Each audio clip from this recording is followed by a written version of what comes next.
Good afternoon to all of you. Myself Dhirendra Vikram Singh और हम बात करेंगे अपॉइंटमेंट ऑफ जजेस इन सुप्रीम कोर्ट। बहुत सिंपल सी बात है, इस टॉपिक को मैं क्यों डिस्कस कर रहा हूँ। कई बार पूछा जाता है अपॉइंटमेंट ऑफ जजेस को और इंडिपेंडेंस ऑफ जुडिशरी को कनेक्ट करके, और स्टूडेंट्स अच्छे से इसका आंसर नहीं कर पाते। तो अपॉइंटमेंट ऑफ जजेस को मैंने सोचा कि डिस्कस कर लेते हैं। बहुत सिंपल सा एस्पेक्ट है। जब भी आपसे अपॉइंटमेंट ऑफ जजेस इन सुप्रीम कोर्ट पूछा जाए, जब सबसे पहले इसकी शुरुआत आपको इंडिपेंडेंस ऑफ जुडिशरी से करनी चाहिए।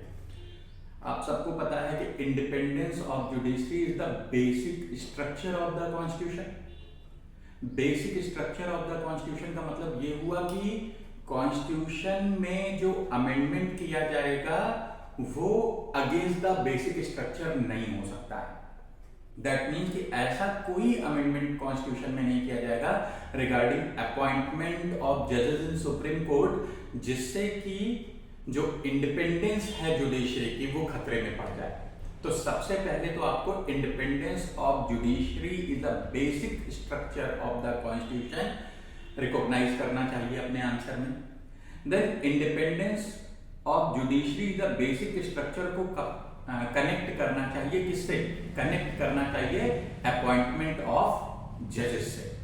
अब अपॉइंटमेंट ऑफ जजेस से इस तरह से इसे कनेक्ट करना चाहिए कि अगर जजेस के अपॉइंटमेंट में एग्जीक्यूटिव का रोल होगा, एग्जीक्यूटिव को प्रायोरिटी दे दी जाएगी, then automatically independence of judiciary खतरे में पड़ जाएगी। कैसे खतरे में पड़ जाएगी?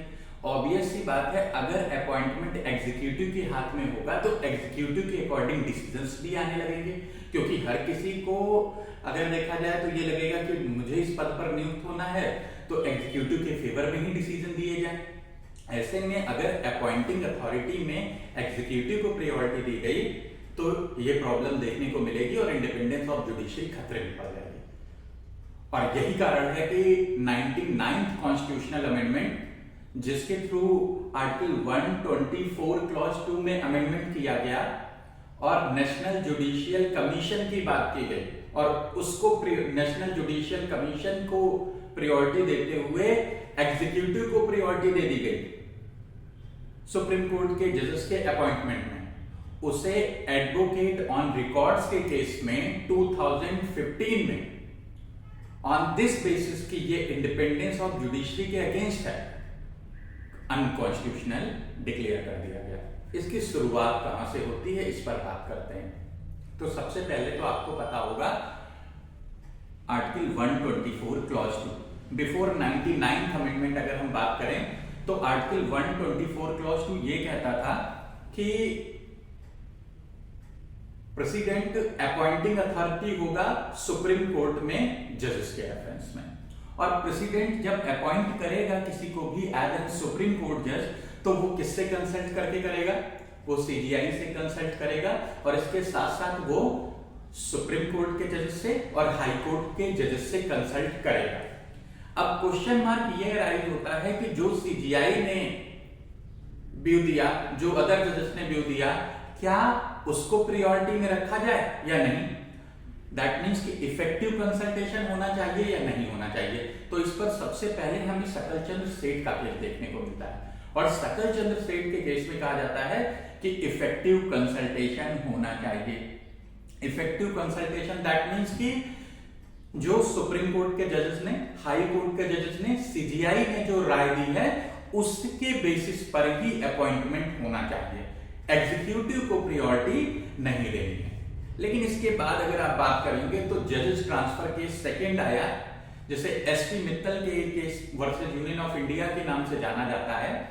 इस केस में अगर आप देखेंगे तो जस्टिस पीएन भगवती थे, उन्होंने ऑस्ट्रेलिया के तर्ज पर नेशनल जुडिशियल कमीशन की बात की। उन्होंने कहा कि एग्जीक्यूटिव को ही प्रायोरिटी मिलनी चाहिए, और इस तरह से इस डिसीजन के बाद ये देखने को मिला कि जजेस के अपॉइंटमेंट में सीजीआई ने जो राय दी या फिर अदर जजेस ने, जो सुप्रीम कोर्ट और हाई कोर्ट के जजेस ने राय दी, उसको महत्व न देकर के एग्जीक्यूटिव को प्रायोरिटी पर रख दिया गया। इसके बाद अगर हम बात करें यहां पर, तो यहां आपको ये देखने को मिलता है कि 1993 में जजेस ट्रांसफर केस सेकंड आया। जिसे SC advocate on records versus union of India के नाम से जाना जाता है। इस केस में डिटेल्ड गाइडलाइन दी गई। एसटी मित्तल के केस में दिए गए डिसीजन को ओवररूल कर दिया गया और 2 जजेस के कोलेजियम की बात की गई। कहा गया कि हम सीजीआई को भी प्रायोरिटी नहीं दे रहे हैं। जुडिशरी ने कहा हम जुडिशरी को प्रायोरिटी दे रहे हैं, तो केवल सीजीआई को प्रायोरिटी नहीं दे रहे हैं, 2 जजेस का कोलेजियम होगा और वो कोलेजियम जो राय देगा उसको प्रायोरिटी दी जाएगी। देन इसके बाद इन री प्रेसिडेंशियल केस की अगर हम बात करें तो इन री प्रेसिडेंशियल रेफरेंस केस 1999 में इस चीज को और वाइड कर दिया गया कि एक इंडिविजुअल सीजीआई की जो राय होगी उसको प्रायोरिटी ना दे करके बल्कि जुडिशरी की राय को प्रायोरिटी दी जाए। तो यहां पर 4 जजेस के कोलेजियम की बात की गई और इस तरह से ये देखने को मिला कि 4 जजेस का जो कोलेजियम होगा वो जिसको रिटन में मेंशन करेगा कि ये अपॉइंट हो एज एन सुप्रीम कोर्ट जज, उसे ही एज एन सुप्रीम कोर्ट जज अपॉइंट किया जाएगा। तो जुडिशरी ने खुद कहा कि हम इंडिविजुअल सीजीआई को प्रायोरिटी नहीं दे रहे हैं, हम जुडिशरी को प्रायोरिटी दे रहे हैं और इस तरह से हम इंडिपेंडेंस ऑफ जुडिशरी को प्रोटेक्ट कर रहे हैं। इस केस में ये भी गाइडलाइन दी गई कि 4 जजेस के कोलेजियम में जो सीजीआई की पोस्ट का सक्सेसर हो वो रहेगा और इसके साथ साथ जो भी राय ये देंगे ये रिटन में देंगे और सीजीआई अपनी राय उसके साथ प्रेसिडेंट को भेजेगा। रिटन में राय इनकी इसलिए रखी गई ताकि सीजीआई उसमें कुछ चेंज ना कर सके। देन इसके साथ साथ ये भी मेंशन किया गया कि अगर कोलेजियम में 2 जजेस अगेंस्ट एनी नेम है, किसी भी नेम के अगेंस्ट में 2 जजेस हैं, तो क्या होगा? तो उस सिचुएशन में उसका नाम रिकमेंड नहीं किया जाएगा। तो इस तरीके से आपने ये देखा कि जुडिशरी ने इंडिपेंडेंस ऑफ जुडिशरी को प्रोटेक्ट किया, जो कि basic structure of the constitution है। और आज की डेट में ये देखने को मिलता है कि 4 जजेस का कोलेजियम होगा और वो कोलेजियम जिसको रिकमेंड करेगा उसी को एज एन सुप्रीम कोर्ट जज अपॉइंट किया जाएगा। बातें बहुत सारी हैं इस रेफरेंस में।